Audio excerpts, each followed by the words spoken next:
tell you what, there's no more difficult job, I think, in the world than being a parent. I think that's one of the most difficult jobs. One of my favorite verses, 1 Corinthians 15:58, where it states, "Finally, my brethren, be steadfast, unmovable, always abounding in the work of the Lord, for you know as much as you know that your labor is not in vain in the Lord." And, you know, we have many missions as Christians, whether it's that as a main mission or as a Christian, as a parent. Our job is to raise kids, you know, and to raise them in the admonition of the Lord, and the love of the Lord, the nurturing of the Lord. And raising kids, again, is one of the most challenging but most fulfilling. And until I was a parent, I didn't quite understand that. And I've been in education for about 33 years, and thoroughly love my job. And one of my missions is to make a difference in people's lives. In my case, it's teenagers. With high school kids, it used to be. Now it's with more kids who are entering puberty, which is a challenge. I'll tell you right now, I got 600 of them when I work with, and every day is a challenge. I tell my teachers at the beginning of the year, before I unleash them from in-service, I said, now your main mission is to love the unlovely, you know, because you know, there are some people, parents, people you're going to meet in your lives, and you too, that you know, Jesus didn't call you just to love people who love you or get along with you. It's to love the unlovely. That's what Jesus did. And so, what I want to do today is to encourage you. My task today, my mission, my goal is to maybe give you a few things to keep you keeping on, to help you be steadfast, unmovable in the next week, the next month, the next year, whatever it takes. For those of you who've had kids, you probably now are coming up with grandkids. For those of you who are young adults, stay tuned because your time's coming, you know what I'm saying? But the thing is that, again, my goal is to encourage you today. And if I can do that, I've accomplished that at the end of the service. First of all, I want to say that there are 10 tips that I want to share with you that I think that if you follow them, won't guarantee success, but will help you to be more successful in the end and as the end result. First of all, nurture your kids' self-esteem. See them doing good and praise them. You know, oftentimes I think we parents get on our kids' cases when they do negative things. You know, we're more rule-minded, more negatively focused. And I think that one thing that we need to do is catch them doing good things. And I think in our school, Avon Middle School, where I am, we have a program called Gotcha, where it's pretty much catching kids doing random acts of kindness. And so about every quarter, we get a list of kids, and we bring them down to our booster club, and we sit down, we have donuts and juice and stuff, and we just go over what they did. Some of the kids are embarrassed because they're with their peers and everything. But we want to showcase them and let them know that, you know, we caught you doing something good. Not something bad, wicked, or evil, you know, but something that was really cool. And that's what we want to keep on reinforcing in their lives. In your case, and in my case, catch them what's doing good. Now, when you have teenagers, sometimes that's more difficult because they're starting to buck and rebel a little bit, fight back, get their own independence, yada, yada, you know what I'm talking about. And, so our mission is to try to nurture their self-esteem and build them up, be with them, and try to do what we can to nurture them. Secondly is set boundaries. Set boundaries. And now I know one of the things in our house, I have a sophomore at VW in the pre-med program over there, excuse me, and also a senior at Avon High School. And my oldest one is now still, you know, she comes home now and then, and she doesn't understand why there's still curfews in our house when she comes home. And I say, well, Allison, it's very simple. I worry when you're away, and when and in my opinion, there's not much good going on at 1 in the morning. You know what I'm saying? I mean, correct me if I'm wrong, but, you know, generally, you know, we need to set boundaries like that. My younger one, who's a senior, doesn't understand why 11:30 is an issue or beyond that, you know. So, you know, whatever your boundaries are, you know, whether it's curfew or whether it's respect or whether it's your grades at school, performance, work, I think setting those boundaries are important. And I think related to that, kids are always asking 2 questions in terms of boundaries, and that is, do you love me and what can I do?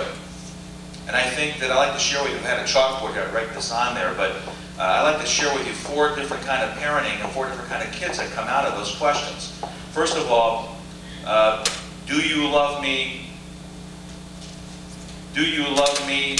Yes, I love you. Can I do what I want to do? Yes, you can do whatever you want to do. You do that and you wind up having a wild child and you become a permissive parent. On the other hand, I don't love you and you can do whatever you want to do. that turns out to be an angry wild child or a neglecting parent. I think if you say, that, yeah, I don't love you, and yeah, you can't do what you want to do, you become an authoritarian parent, a ruler of the house with an iron fist, and you have an angry child. And almost 100% of the time, according to research, angry kids come from angry parents. That's pretty much a fact. However, if you say, yeah, I love you, but you can't do always what you want to do, that turns out an okay kid, generally, okay? And that is an authoritative parent. And so in setting those boundaries, yeah, you have to convey that you love your kid, build their self-esteem, but also you got to set those boundaries. You can't do always what you want to do. And if you ask Allison and Lindsay, they would probably tell you about 20 minutes to 30 minutes or whatever, how they think that, you know, sometimes dad's a screwball on that and stuff, and mom, but you got to do that.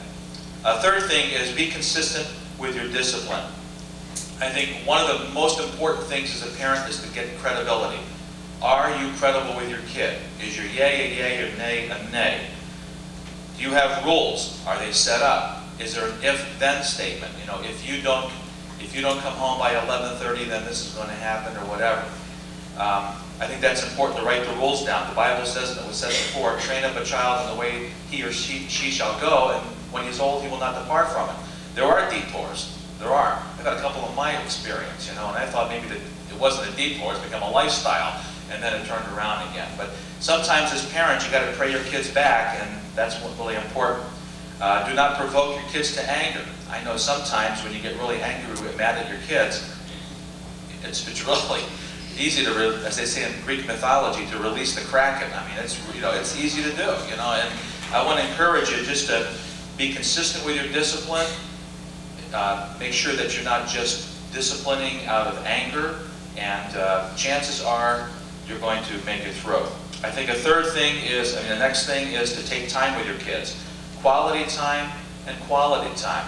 You see, the pop culture wants to spend time with your kids, whether it's with music, television, name the media, and pop culture is there to take your place. And pop culture is teaching your kids pretty much this message.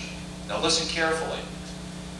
They're teaching your kids pretty much this. The more outrageous you are, the more you thumb your nose at authority, the more risks you take, the more rebellious you are, the more me attitude you have, the more likely you're going to be successful.